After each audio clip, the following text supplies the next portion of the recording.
ಬಂದದ್ದು ನಿಮ್ದು ಕೂಡ ಬರಬೇಕಿತ್ತು. ಬೇರೆ ಬೇರೆ ಚರ್ಚೆ ಗೊತ್ತಿದೆ ಯಾವ ರೀತಿ ಎಲ್ಲಿಂದ ಎಲ್ಲಿಗೆ ಚರ್ಚೆ ಹೋಯಿತು, ಎಷ್ಟು ಸಮಯದಲ್ಲಿ ಕಡಿಮೆ ಆಯ್ತು, ಇಲ್ಲ ನಿಮ್ದು ಕೂಡ ಇವತ್ತು ಚರ್ಚೆಗೆ ಬರ್ತಿತ್ತು. ಆದ ಕಾರಣ ಮಂತ್ರಿಗಳೇ ಒಂದಾದ ತಾವು ಕರೆಸಿ ಅದನ್ನು ಮೀಟಿಂಗ್ ಮಾಡಿ ಅಥವಾ ಎಸ್ಟಿಮೇಟ್ ಕಮಿಟಿ ಮುಖಾಂತರ ಲಕ್ಷ್ಮಣ್ ಸವದಿ ಅವರು ಹಿರಿಯ ಸದಸ್ಯರಿದ್ದಾರೆ, ಅವರಿಗೆ ಕಲಾಪದ ಬಗ್ಗೆ ನಾನೇನು ಹೇಳೋದ ಅವಶ್ಯಕತೆ ಇಲ್ಲ. ಆಮೇಲೆ ಅವರು ಪ್ರಸ್ತಾಪ ಮಾಡಿರೋಂಥ ವಿಚಾರ ಕೂಡ ಅತ್ಯಂತ ಗಂಭೀರವಾಗಿದೆ. ಮತ್ತೆ ಈಗ ಬೇಸಿಗೆ ಕಾಲ ಬೇರೆ ಬರ್ತಾ ಇದೆ, ಸೊ ಖಂಡಿತವಾಗಿ ಅವರ ಆತಂಕ ಹೆಚ್ಚದು ಸಹಜ. ಮತ್ತೆ ಆ ಭಾಗದ ಜನರ ನಿರೀಕ್ಷೆ ಕೂಡ ಶಾಸಕರ ಮೇಲೆ ಹೆಚ್ಚಿದೆ. ಅವ್ರು ಯಾವಾಗಲೂ ಕೊಟ್ಟ ಮಾತಂತೆ ಅವ್ರು ನುಡಿದಂತೆ ನಡೀತಾರೆ ಅಂದ್ಬಿಟ್ಟು. ಸೊ ಆದ್ರಿಂದ ಅವ್ರೇನು ಇವತ್ತು ಇಲ್ಲಿ ಪ್ರಸ್ತಾಪ ಮಾಡಿದರೆ ಮಾನ್ಯ ಉಪಮುಖ್ಯಮಂತ್ರಿಗಳಿಗೆ ನಾನು ಕೂಡ ಅವ್ರ ಜೊತೆ ಚರ್ಚೆ ಮಾಡಿ ಅವರಿಗೆ ಹೇಗೆ ಅದಕ್ಕೆ ಪರಿಹಾರ ಒದಗಿಸ್ಕೊಡ್ಬೋದು ಅಂದ್ಬಿಟ್ಟು ಪ್ರಾಮಾಣಿಕ ಪ್ರಯತ್ನ ನನ್ನ ಕಡೆಯಿಂದ ಆಗುತ್ತೆ ಅಂತ ನಾನು ಹೇಳಲಿಕ್ಕೆ ನಾನು ಬಯಸ್ತಾ ಇದ್ದೀನಿ. ಅಧ್ಯಕ್ಷ NH 2 ಖಾಸಗಿ ಬಿಲ್ ಇದೆ. ಸನ್ಮಾನ್ಯ ಸಭಾಧ್ಯಕ್ಷರೇ, ಇದು ಪ್ಲಾನಿಂಗ್ ಮಿನಿಸ್ಟರ್.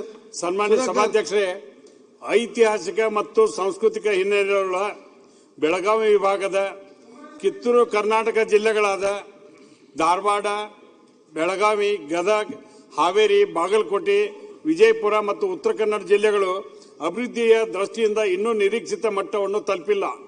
ಈ ಭಾಗದ ಪ್ರಗತಿಗೆ ವಿಶೇಷ ಒತ್ತು ನೀಡುವ ಅವಶ್ಯಕತೆ ಇದ್ದು, ಬೇರೆ ಬೇರೆ ಪ್ರದೇಶಗಳಿಗೆ ಹೋಲಿಸಿದರೆ ಕಿತ್ತೂರು ಕರ್ನಾಟಕ ಭಾಗವು ಆರ್ಥಿಕವಾಗಿ ಹಾಗೂ ಮಾನವ ಅಭಿವೃದ್ಧಿ ಸೂಚ್ಯಂಕದಲ್ಲಿ ಶಿಕ್ಷಣ, ಆರೋಗ್ಯ, ಸಾಕ್ಷರತೆ ತೀರಾ ಹಿಂದುಳಿದಿದೆ. ಈ ಭಾಗದ ಜಿಲ್ಲೆಗಳ ತಲಾ ಆದಾಯ ರಾಜ್ಯದ ಸರಾಸರಿಗಿಂತ ಕಡಿಮೆ ಇದ್ದು ರಾಜ್ಯದಲ್ಲಿ ಅತಿ ಕಡಿಮೆ ತಲಾ ಆದಾಯ ಹೊಂದಿದೆ. ಈ ಪ್ರದೇಶದಲ್ಲಿ ಬೃಹತ್ ಕೈಗಾರಿಕೆ ಮತ್ತು ಮೂಲಭೂತ ಸೌಕರ್ಯಗಳ ಕೊರತೆ ಇದೆ. ಡಾಕ್ಟರ್ ನಂಜುಂಡಪ್ಪ ವರದಿ ಅನ್ವಯ ಈ ಪ್ರಾದೇಶಿಕ ಅಸಮತೋಲನವನ್ನು ನಿವಾರಿಸಲು ವಿಶೇಷ ಆರ್ಥಿಕ ಪ್ಯಾಕೇಜ್, ಹೆಚ್ಚಿನ ಬಂಡವಾಳ ಹೂಡಿಕೆ ಹಾಗೂ ಉದ್ಯೋಗ ಸೃಷ್ಟಿಯ ಅವಶ್ಯಕತೆ ಇದೆ. ಈಗಾಗಲೇ ಬೆಳಗಾವಿಯ ಸುವರ್ಣಸೌಧದಲ್ಲಿ ಜರುಗಿದ ಚಳಿಗಾಲದ ಅಧಿವೇಶನದಲ್ಲಿ ಉತ್ತರ ಕರ್ನಾಟಕ ಭಾಗದ ಎಲ್ಲಾ ಶಾಸಕರು ಪಕ್ಷಾತೀತವಾಗಿ ಮಾತನಾಡಿದ್ದರ ಪ್ರಕಾರ ಕಿತ್ತೂರು ಕರ್ನಾಟಕ ಸಮಗ್ರ ಅಭಿವೃದ್ಧಿಯ ಹಿತದೃಷ್ಟಿಯಿಂದ ಮತ್ತು ಸರ್ವಾಂಗೀಣ ಪ್ರಗತಿಗಾಗಿ ಹಾಗೂ ರಾಜ್ಯದಲ್ಲಿ ವಿವಿಧ ಮಂಡಳಗಳನ್ನು ರಚಿಸಿದಂತೆ ಉತ್ತರ ಕರ್ನಾಟಕದ ಭಾಗದ ಕಿತ್ತೂರು ಕರ್ನಾಟಕ ಅಭಿವೃದ್ಧಿ ಮಂಡಳಿಯನ್ನು ರಚಿಸುವುದು ಹಾಗೂ ಈ ಮಂಡಳಿಗೆ ಪ್ರತಿ ವರ್ಷ ಆಯವ್ಯಯದಲ್ಲಿ 5,000 ಕೋಟಿ ವಿಶೇಷ ಅನುದಾನವನ್ನು ಮೀಸಲಿಡುವುದಕ್ಕಾಗಿ ಸರ್ಕಾರವು ಈ ಕೂಡಲೇ ಕ್ರಮ ತೆಗೆದುಕೊಳ್ಳಬೇಕೆಂದು ಈ ಸದನವು ಒತ್ತಾಯಿಸುತ್ತದೆ ಎಂಬ ನಿರ್ಣಯವನ್ನು ಸದನದಲ್ಲಿ ಮಂಡಿಸುತ್ತಿದ್ದೇನೆ. ಮಂತ್ರಿಗಳೇ,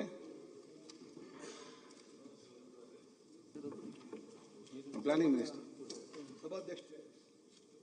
ಈಗಾಗಲೇ ಏನು ನಂಜುಂಡಪ್ಪ ವರದಿಯನ್ನು ಸುಮಾರು 25 ವರ್ಷದ ಹಳೆಯದಾಗಿರೋದ್ರಿಂದ ಈಗಾಗಲೇ ಗೋವಿಂದರಾವ್ ಸಮಿತಿಯನ್ನು ರಚನೆ ಮಾಡಿ ಈಗ ಮೊನ್ನೆ ಅವರು ಸರ್ಕಾರಕ್ಕೆ ವರದಿಯನ್ನು ಮಂಡಿಸಿದ್ದಾರೆ. ಆ ವರದಿಯನ್ನು ನಾನು ಸದನದಲ್ಲಿ ಕೂಡ ಮಂಡಿಸಿದ್ದೇನೆ. ಅದು ಮುಂದಿನ ಅಧಿವೇಶನದಲ್ಲಿ ಚರ್ಚೆ ಆಗ್ತದೆ. ಆ ನಂಜುಂಡಪ್ಪ ವರದಿಯ ಏನಿತ್ತು, ಮತ್ತೆ ಯಾವ ರೀತಿ ಬದಲಾವಣೆ ಆಗಿದೆ, ಮತ್ತೆ ಏನು ಮಾಡಬಹುದು ಅನ್ನೋದನ್ನ ಸವಿಸ್ತರವಾಗಿ ಗೋವಿಂದರಾವ್ ವರದಿಯಲ್ಲಿ ನೀಡಿದ್ದಾರೆ. ಸೊ ಅದನ್ನೆಲ್ಲ ಪರಿಶೀಲನೆ ಮಾಡಿಬಿಟ್ಟು ಮುಂದಿನ ಅಧಿವೇಶನದಲ್ಲಿ ಅದನ್ನ ಉತ್ತರ ಕೊಡ್ತೇನೆ. ಮಾನ್ಯ ಮುಖ್ಯಮಂತ್ರಿಗಳು ಅವತ್ತ ಬೆಳಗಾವಿಯಲ್ಲಿ ಉತ್ತರ ಕೊಟ್ಟಿದ್ರು. ಗೋವಿಂದರಾವ್ ಸಮಿತಿ ವರದಿಯನ್ನ ಈಗಾಗಲೇ ಸಬ್ಮಿಟ್ ಮಾಡಿ ವಾಲ್ಯೂಮ್ ನಂಬರ್ 1 and 2 ಅಂತ 2 ಕೊಟ್ಟಿರಿ. ಕೊಟ್ಟ ನಂತರ ಕಿತ್ತೂರು ಕರ್ನಾಟಕಕ್ಕೆ ಮಾಡಬೇಕು ಅಂತ ತಿಳ್ಕೊಂಡು ಎಲ್ಲಾ 45 ಜನ ಶಾಸಕರು ಸಹಿ ಮಾಡಿ ಕೊಟ್ಟಿದ್ದೇವೆ ಮುಖ್ಯಮಂತ್ರಿಗಳಿಗೆ. ಅದ್ರ ಮೇಲೆ ಒಂದು ಏನಾರ ಮಾಡ್ತೀವಿ ಅಂತ ಹೇಳಿದ್ರು. ತಾವು ಈ ರೀತಿ ಉತ್ತರ ಕೊಡೋಕ್ಕಿಂತ ಸರ್ಕಾರವಾಗಿ ನಾವು ನೆಕ್ಸ್ಟ್ ಇದ್ರಾಗ ಮಾಡ್ತೀವಿ ಅನ್ನೋಂತ ಒಂದು ಸಂದೇಶ ಆ ಭಾಗಕ್ಕೆ ಹೋಗ್ಬೇಕಂತ ತಮ್ಮಲ್ಲಿ ಮನವಿ ಮಾಡ್ತೇವೆ. ಬಯಲು ಸೀಮೆಯಲ್ಲಿ ನಮ್ಮ ಶಾಸಕರಿಗೆ ಏನು ಸಿಗ್ತಾ ಇಲ್ಲ. ಸುಮ್ಮನೆ ಅದು ಕಾಟಾಚಾರಕ್ಕೆ ಬಯಲು ಸೀಮೆ ಇದೆ. ಯಾವ ರೀತಿ ಕಲ್ಯಾಣ ಕರ್ನಾಟಕ ಏನು 150 ಕೋಟಿ ರೂಪಾಯಿ ಒಂದೊಂದು MLA ಸಿಗ್ತದೆ. ಕನಿಷ್ಠ ನಮ್ಮ ಮುಂಬೈ ಕರ್ನಾಟಕ ಏನು ಕಿತ್ತೂರು ಕರ್ನಾಟಕದವ್ರಿಗೆ, ಮಲೆನಾಡು ಅಭಿವೃದ್ಧಿಯವರಿಗೆ ಅವ್ರಿಗೆ 55 ಕೋಟಿ ರೂಪಾಯಿ ಕೊಡುವಂತ ವ್ಯವಸ್ಥೆ ಆದರೆ ಎಲ್ಲರಿಗೂ ನ್ಯಾಯ ಸಿಗ್ತದೆ. ಅದಕ್ಕೆ ನಾನು ಸರ್ಕಾರಕ್ಕೆ ಒತ್ತಾಯ ಮಾಡ್ತೀನಿ. ಈಗಾಗಲೇ ಕೋನ್ ರೆಡ್ಡಿ ಅವರೇನು ಹೇಳಿದ್ರಲ್ಲ, ನಮ್ಮದು ಒಂದು ಕಿತ್ತೂರು ಕರ್ನಾಟಕಕ್ಕೆ ಒಂದು ನಿಗಮ ಸ್ಥಾಪನೆ ಮಾಡಿ ಪ್ರತಿ ಶಾಸಕರು 5,000 ಕೋಟಿ ಕೊಟ್ಟಿರಲ್ಲ. ಕಲ್ಯಾಣ ಕರ್ನಾಟಕ ನಮ್ಗೆ 2,500 ಕೋಟಿ ಕೊಡಿ. ಒಂದು MLA ಗೆ 50 ಕೋಟಿ ರೂಪಾಯಿ ಕೊಡಿ.